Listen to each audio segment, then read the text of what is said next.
Hi ಎಲ್ರಿಗೂ ನಮಸ್ಕಾರ. ಈ ವರ್ಷ ನಮ್ಮ ಅಕ್ಕ ಪಟಾಕಿ ಚೀಟಿ ಹಾಕಿದ್ಲು. ಸೊ ಇಷ್ಟು ರೇಷನ್, ಪಟಾಕಿ ಬಾಕ್ಸ್, ಎಣ್ಣೆ ಬಾಕ್ಸ್ ಎಲ್ಲ ಕೊಟ್ಟಿದ್ದಾರೆ.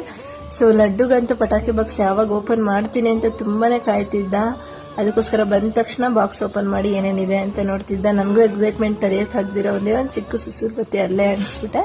ಸೊ ಇದಾದ್ಮೇಲೆ ಸಂಜೆ ಯಾವಾಗ ಆಗುತ್ತೆ ಅಂತ ಕಾಯ್ತಾ ಇದ್ವಿ. ಸಂಜೆ ಆದ್ಮೇಲೆ ನಾನು ಪಾಪು ಮಕ್ಕಳೆಲ್ಲ ಸೇರ್ಕೊಂಡು ಪಟಾಕಿ ಹಚ್ತಿದ್ವಿ. ಅಷ್ಟರಲ್ಲಿ ನಮ್ಮ ಅಕ್ಕ ಕೂಡ ಕೆಲಸದಿಂದ ಬಂದಿದ್ಲು. ನನಗೂ ಪಾಪಗೂ ತುಂಬಾನೇ ಹುಷಾರಿಲ್ಲ. ಅವನಿಗೂ ಅಷ್ಟೇ ಜ್ವರ, ಕೆಮ್ಮು, ನೆಗಡಿ ಎಲ್ಲ ಜಾಸ್ತಿ ಆಗೋಗಿದೆ. ಹಾಗಾಗಿ ಅಲ್ಪ ಸ್ವಲ್ಪದಲ್ಲಿ ಹಬ್ಬನ ಹೀಗೆ ಸಿಂಪಲ್ ಆಗಿ ಮುಗಿಸಿದ್ವಿ. ಪಟಾಕಿಯಿಂದ ಜಾಸ್ತಿ ಹೊಗೆ ಬರ್ತಿತ್ತು. ಹಾಗಾಗಿ ಬೇಡ, ಪಾಪು ಹತ್ರ ಹಚ್ಚಿಸ್ಬೇಡ ಅಂತ ಹೇಳಿ ಅವನ್ನ ಸಪರೇಟ್ ಆಗಿ ಕೊಟ್ಟು ನಾವು ಮಾತ್ರ ಇಡೀ ಪಟಾಕಿ ಬಾಕ್ಸ್ ನ ಹಚ್ಚಿ ಎಂಜಾಯ್ ಮಾಡಿದ್ವಿ. ಇದೇನೋ ನಂಗೆ ಡಿಫ್ರೆಂಟ್ ಆಗಿ ಕಾಣಿಸ್ತು, ಪೇಪರ್ ಶಾಟ್ ಅಂತ. ನಾನು ಸೌಂಡ್ ಬರಲ್ಲ ಅಂತ ಹಚ್ಚಿದ್ರೆ ಎಷ್ಟು ಸೌಂಡ್ ಬಂತು ಗೊತ್ತಾ. ಸೊ ಈ ದೀಪಾವಳಿ ನಮ್ದು ಇಷ್ಟು ಸಿಂಪಲ್ ಆಗಿತ್ತು. ನಿಮ್ದು ಹೇಗಿತ್ತು ಅಂತ ಕಮೆಂಟ್ ಮಾಡಿ ತಿಳಿಸಿ. ಬಾಯ್ ಬಾಯ್.